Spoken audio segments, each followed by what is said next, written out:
How's it going, Eliminators? Today, we're going to be looking at the pros and cons of running a thicker blade on your lawnmower. So with that being said, let's get right into it.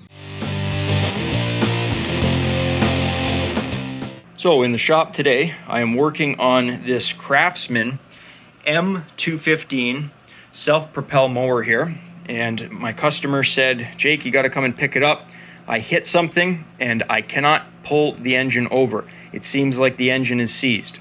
Now, normally when you hit something with a lawnmower, it's not like hitting something with a snowblower where you're going to have shear pins or shear bolts that break away on purpose to save the gearbox. Lawnmowers don't have any shear bolts like that. However, they do have some designs that try to prevent damage to the engine, and we're going to be talking about that today, as well as the pros and cons of running a thicker versus a thinner blade on your lawnmower. So coming down to the top of the mower, the first thing I did was removed the three 10mm nuts there to remove the recoil. Sometimes they can get seized up, but that is not the issue. As you guys can see, the recoil does spin on this one. And again, whenever my customers mention that they hit something, generally the recoil pull start is not the issue. Now, the oil is currently drained out of this lawnmower. I did want to flip it up on its side to show you guys the underside, because we are going to be looking at the blade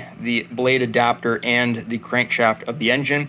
However, one thing to note when you're flipping a lawnmower on its side, you want to try to flip it to the side with the oil drain tube and not to the side with the carburetor right there. And that will prevent oil from going into your carburetor if you do have some oil in it. But ideally, you want to raise the front end and keep the rear tires on the ground and go under it like that. But like I said, we've got the oil drained, so there's no issue for me flipping it like this. Now, I've already done a little bit of diagnosis on this mower to identify what the problem is, and unfortunately, it's very common. So to start things off, I have removed the blade bolt from the blade adapter, and you guys can see that it does have a blade with these teeth in it. This is a thicker steel blade, and here in Canada they are referred to as silver streak blades, and they're a little bit more of a heavy duty blade compared to another blade that I'm going to show you today, and we're going to be looking at the pros and cons of each of them today. So with the blade bolt removed, we can just take the blade off, and I wanted to spin it around to show you guys this right here. That looks to be like a 1/2 inch round bar or something that took a big chunk out of that blade. Now, one of the things that surveyors use around this area are 1/2 inch steel rods, kind of like a piece of rebar, that they hammer into the ground to mark the property line. And my customer said he was just finishing up a yard when he hit something, and obviously he didn't see it because the grass was overgrown. So I'm guessing my customer hit one of those property markers, because this mower is not a residential mower. This is used for a cooperative homes area. So there's a whole bunch of townhouses, and this guy goes and cuts them all and takes care of property maintenance. So he's cutting a lot of different lawns, and it's not a yard that he cuts all the time where he would be familiar with that area. Now, with the blade removed, you guys can see, because this is a self-propel mower, it has a belt that goes around the pulley on the blade adapter. Everything has been loosened off already, so I should just be able to pop the blade off, and then we can remove the blade adapter. And I will take this over to the table so we can have a closer inspection of how these work and how they're supposed to fail in the event that you do hit something with the blade. Okay, so coming over to the table here, like I said, we have the thicker silver streak blade, and we have a thinner mulching blade. It really doesn't matter what kind of blade it is. That could easily be a high lift blade. They do make them in thinner and thicker variations.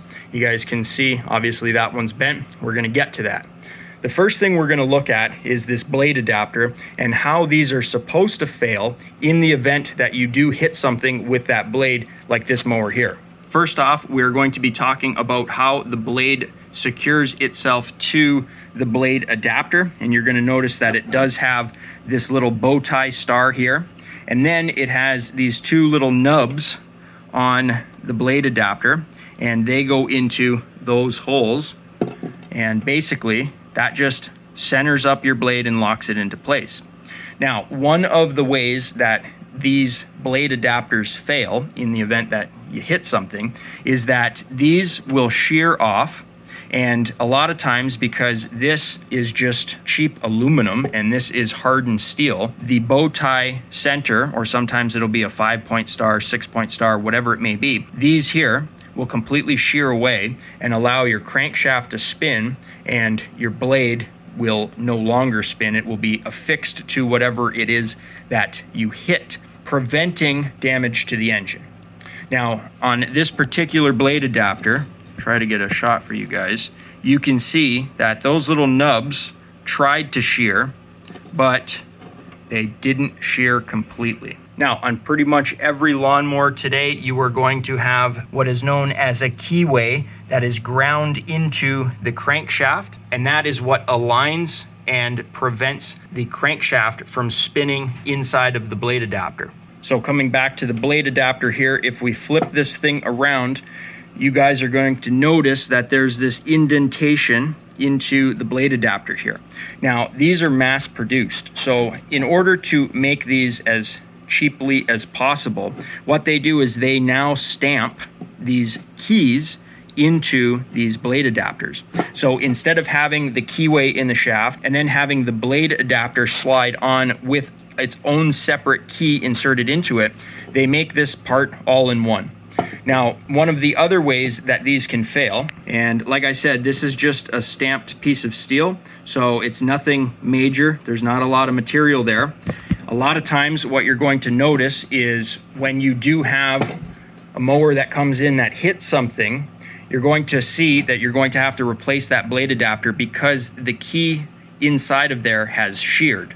Now, a sheared key on a blade adapter is going to be something similar to a shear pin or shear bolt on a snowblower. Again, they're kind of designed like that so that in the event you do hit something, instead of bringing your whole lawnmower engine to a stop that exerts an enormous amount of stress on the internal rotating assemblies, that thin little piece of metal that's stamped into the side of this blade adapter shears off, and now you have just a simple part that you can replace versus what we're going to be talking about next. So as you could imagine, all of that force was sent back into the engine. Now, coming back to the handlebars here, you'll notice I do have a quick clamp that is holding down the control lever, so that is going to release the brake off of the flywheel.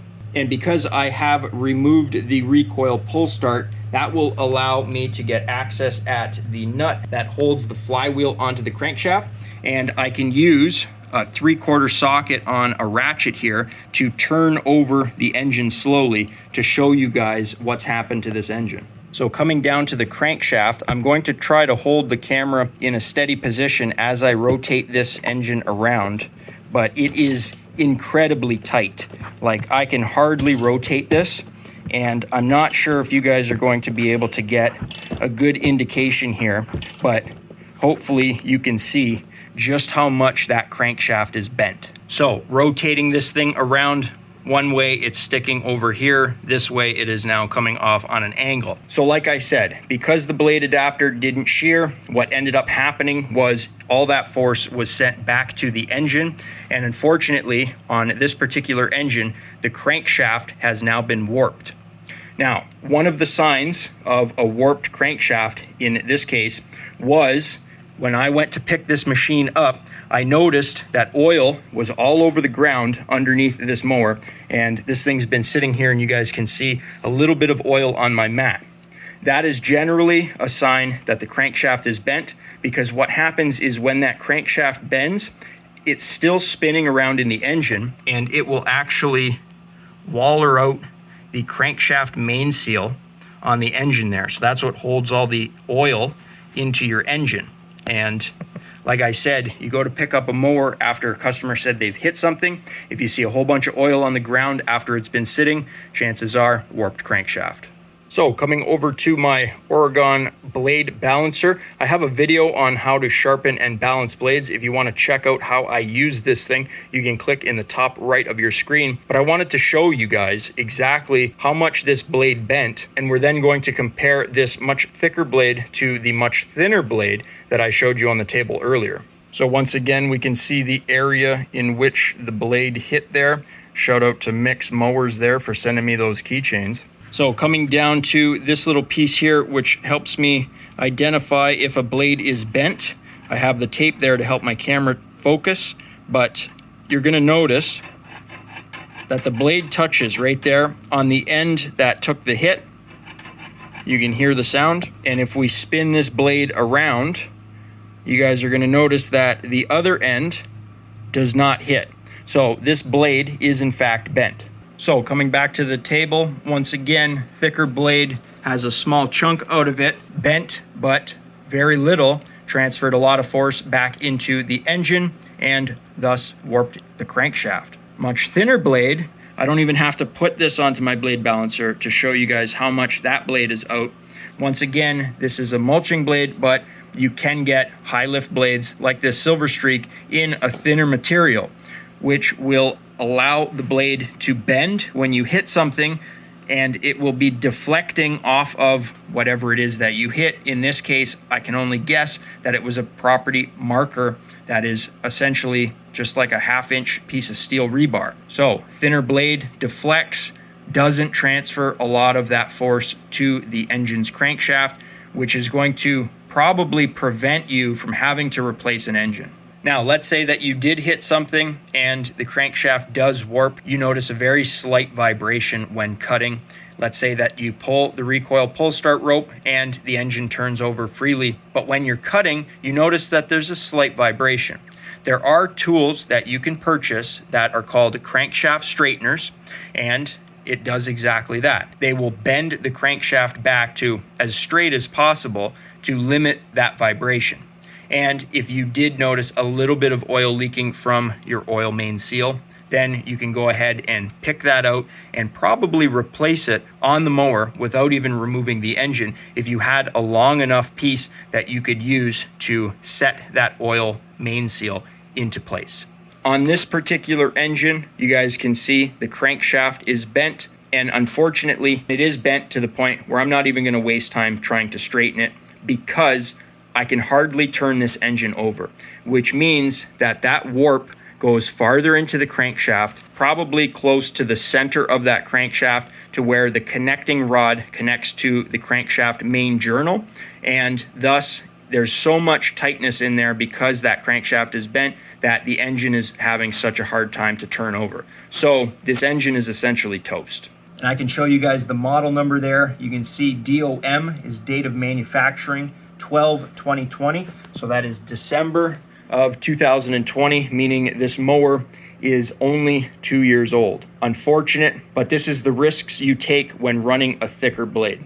Now, the same thing applies to these blades when you're dealing with a riding lawnmower. However, there's a very big disclaimer that Stenz makes when you're looking at the blades, and I'll try to put a picture up on screen for you guys. You'll notice here that I'm looking at two blades that have the same part number.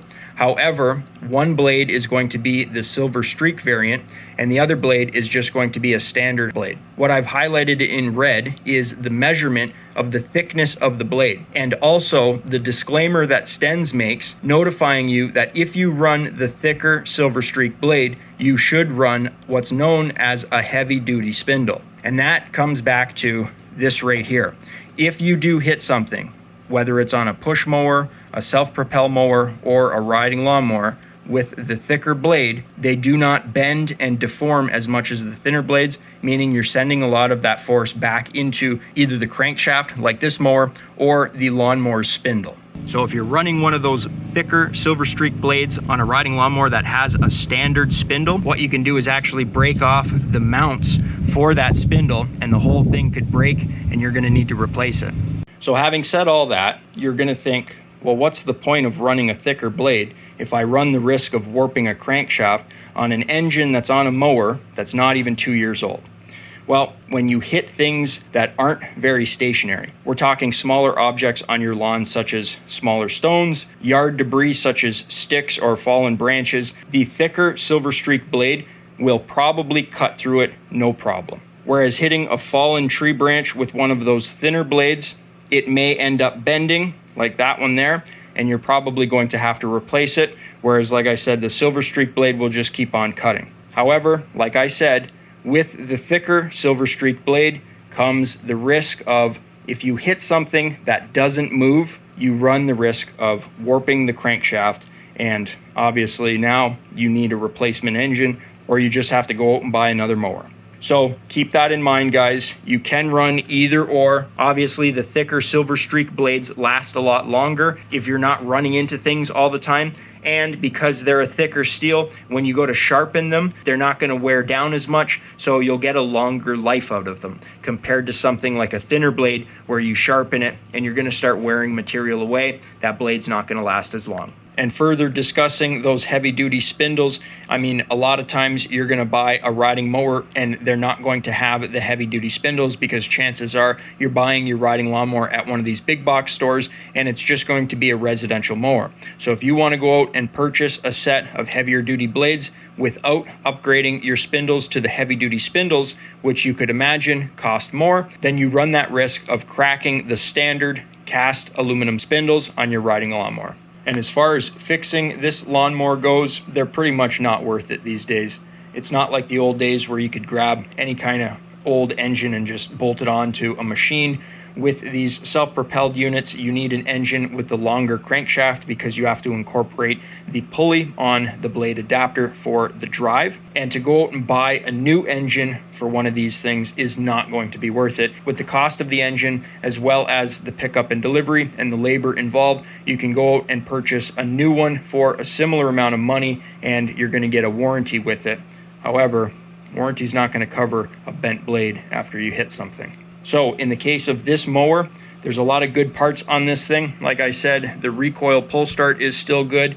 This mower ran before my customer hit something. So the carburetor, the transmission, there's all kinds of stuff that's good here. Obviously, the mower deck itself is in decent condition. Even though it was packed full of grass, we could go ahead and remove this engine, strip it down for the parts that we think we could use, and then try to salvage the mower deck. And maybe at a later time, if somebody brings one in that has a good engine but a rotted out mower deck, then I can take two mowers and build one good one. But until that time, this thing is going into storage. Well, that's going to wrap up today's video. If you guys enjoyed it, think about leaving me a thumbs up. You know, it really helps me out. You can click here to subscribe, and you can click over here to watch one of my previous videos. I try to upload every single week, so be sure to stop on by next week, check channel out for new content. And as always, guys, thanks for watching.